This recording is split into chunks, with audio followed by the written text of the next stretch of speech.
మొన్నటి ఎన్నికల్లో ఓడిపోయింది వైసీపీ. అయినా సరే దూకుడుగా వ్యవహరిస్తూ వస్తోంది. దానికి కారణం 40% ఓటు బ్యాంక్. ఆపై స్థానిక సంస్థల్లో ఇప్పటికీ పట్టుంది. ఆ పార్టీ ధీమా అయితే ఇప్పుడు స్థానిక సంస్థల ఎన్నికలు జరగనుండడంతో 40% ఓటు బ్యాంకు స్థిరంగా ఉందా అంటే అనుమానమే. ఎందుకంటే గడిచిన 2 సంవత్సరాల్లో చాలా రకాల మార్పులు వచ్చాయి. వైసీపీ నిర్ణయాలు కొన్ని వర్గాలపై విపరీతంగా ప్రభావం చూపాయి.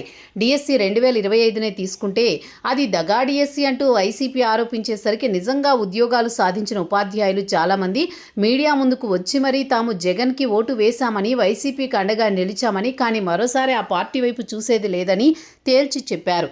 తిరుమల తిరుపతి దేవస్థానానికి సంబంధించి లడ్డూ తయారీ కల్తీ జరిగిందన్న ఆరోపణలు వర్గంపై తీవ్రమైన ప్రభావం చూపాయి.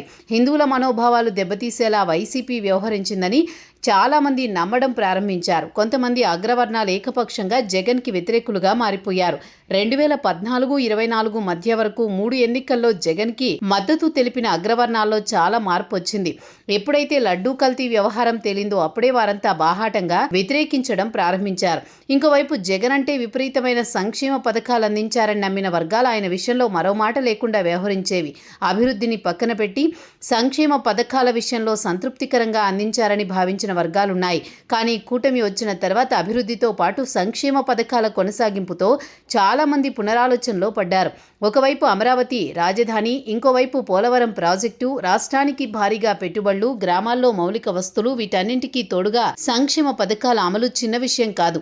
మరోవైపు ఉద్యోగాల కల్పన, డిఎస్సి ద్వారా ఉపాధ్యాయుల భర్తీ, ఇవన్నీ చాలా వర్గాల్లో మార్పు తెచ్చాయి. ఆ 40% ఓటర్లలో సైతం చీలిక వచ్చింది. అందుకే స్థానిక ఎన్నికల్లో 40% ఓటింగ్ నిలబడుతుందా లేదా అన్నది చూడాలి.